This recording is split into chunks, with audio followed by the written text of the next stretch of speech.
আসসালামু আলাইকুম গাইস, আপনারা সবাই কেমন আছেন? আশা করি সবাই ভালো আছেন। আলহামদুলিল্লাহ আমরাও ভালো আছি। মারিয়ার ইউটিউব চ্যানেলে এবং কি মারিয়ার ফেসবুক পেজে সবাইকে স্বাগতম। আজকে আমরা পাকাবো নুডলস। সো নুডলসের রেসিপিটা নিয়ে আপনাদের সামনে চলে আসলাম। আশা করি আপনারা প্রথম থেকে শেষ পর্যন্ত ভিডিওটা দেখবেন। আমি কড়াই নিয়ে নিয়েছি, কড়াইতে দিয়ে দিলাম সাদা তেল। এখন দিয়ে দেবো কিছু পেঁয়াজ কুচি। এইভাবে শীতের সবজি দিয়ে নুডলস পাকিয়ে খাইবেন বাসায়, দেখবেন খুব ভালো লাগবে। মানে নুডলস তো আমরা সবাই পাকায় খাই, কিন্তু এক একজন এক এক আইটেমে পাকায়। আসলে এই আইটেম এইভাবে যদি কেউ পাকায় খান, আমি যেভাবে আজকে করতেছি, তাহলে দেখবেন সবজি দিয়া নুডলসের স্বাদটাই আলাদা রকম থাকবে।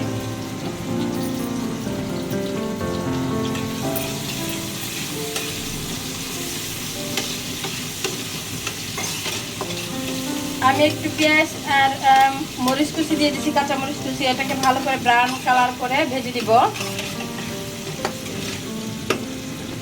আজকে আমি যে সবজিটা দিব সেই সবজিটা আপনাদের কাছে সবচেয়ে প্রথমে দিব, এটা হলো ফুলকপি। যেহেতু ফুলকপি চলে আসছে, আর এখন তো নুডলস ফুলকপি ছাড়া খেলে মনে হয় মানে স্বাদ লাগে না, মনে হয় কিছু না কিছু মিস করে যাচ্ছি। বাট এর সাথে দিয়ে দেবো নতুন আলু, আর লাগবে আমার টমেটো। টমেটো ছাড়া তো হবেই না। তো কাঁচা পেঁয়াজ, কাঁচামরিচ সেটা তো আপনাদের দেখাইলাম। আর এর সাথে লাগবে ডিম। কী দিচ্ছি সেটা ভিডিওর সাথেই থাকেন, তাহলে দেখতে পারবেন।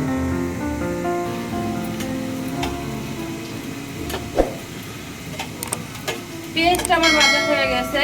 এবার আমি দিয়ে দিব ফুলকপি।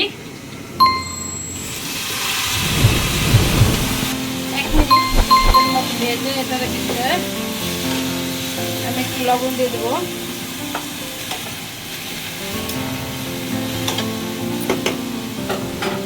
এখন দিয়ে দেবো আলু। এবার এটার মধ্যে দিব লবণ। লবণটা যে যার স্বাদ মতো দিবেন।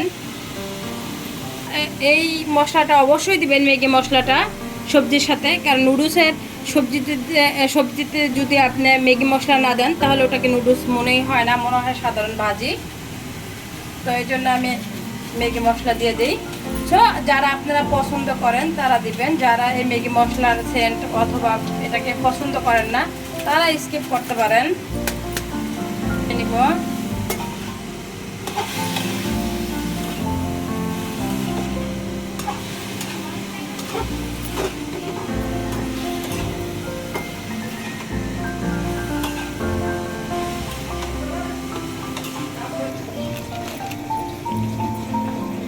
আমি ভাজিটাকে একটু হালকা নাড়া দিয়ে দিব।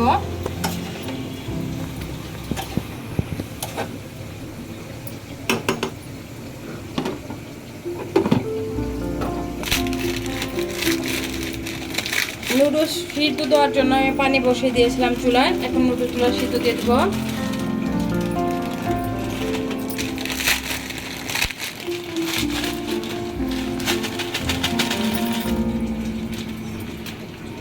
আপনারা যখন রান্না করবেন যার যতটুকু লাগে ততটুকুই নিয়ে নেবেন। এরকম 5 প্যাকেট নুডলস।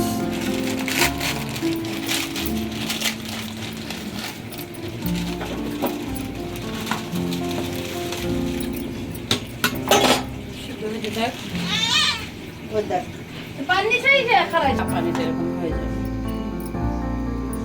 বহুত গরম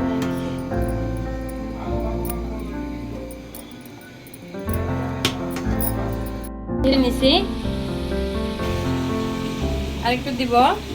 তেলটা দিয়ে আমি এখানে পেঁয়াজ দিয়ে দিব।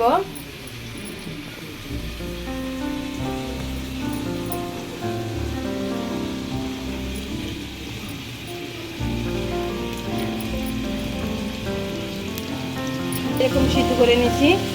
এখন আমি চুলার জলটা অফ করে দেব। চুলার খারাপ পেঁয়াজটা আমার ভাজা ভাজা থাকুক। এখন আমি ডিম ভেঙে নিব। নিয়ে নিলাম ডিম, ডিফেন্টিড দিয়ে দিচ্ছি। আমার 5টা নুডলস ছিল, আপনি প্রতিটা ডিমে একটা করে নুডলস সেটাও পারেন। হ্যাঁ, 4টা ডিম নিয়ে নিয়েছি, যেহেতু আমি 5 বিট করে নিব।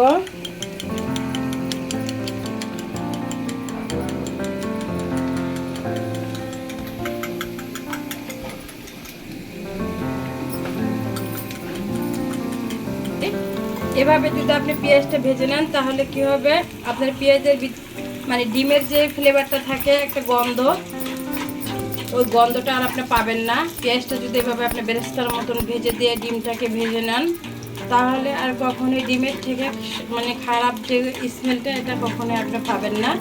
ডিম ভাজার আগে সব সময় নুডলসের ডিম দেওয়ার আগে হলেও সেটাও মজা লাগে না।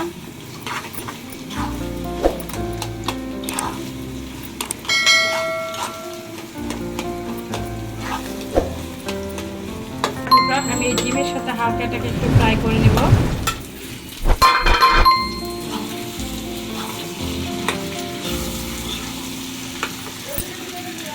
দিয়ে দেবো লবণ, যেহেতু আমি টমেটো দিচ্ছি একটু লবণ আমার দিতেই হবে স্বাদ মতো।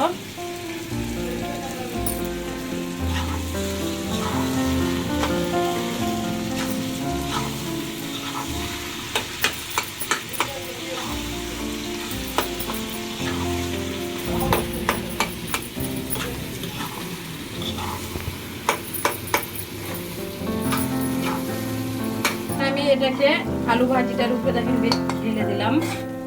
পুরা ডিম যে ভাজিটা আমি করে নিলাম টমেটো দিয়ে সেটাকে ঢেলে দিলাম। এখন যে নুডলসটা আমি ঢেলে রেখেছিলাম এই নুডলসের উপরে দিয়ে দিচ্ছি নুডলসের যে মশলাটা। এই যে দেখেন নুডলস আমি এখন দিয়ে দেবো, কারণ নুডলসের মশলা না দিলে নুডলস ভালো লাগে না। আর আমার ছেলে মেয়ে খুব পছন্দ করে নুডলস। আর যে ম্যাগি মশলাটা আমি আনছিলাম এটাও দিয়ে দিলাম। নুডলসটা আমার হয়ে গেছে দেখেন গাইস।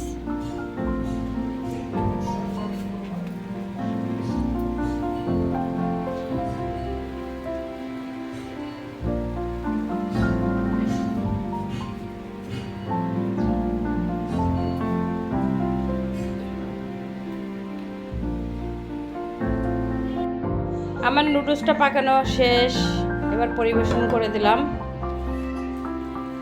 সবাই কমেন্টে জানাবেন কেমন হয়েছে।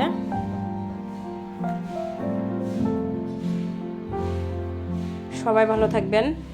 ফেসবুকে যারা দেখবেন আমার ফেসবুক ফ্রেন্ড যারা, তারা আমাকে ফলো দিবেন, লাইক দিবেন, কমেন্ট করবেন।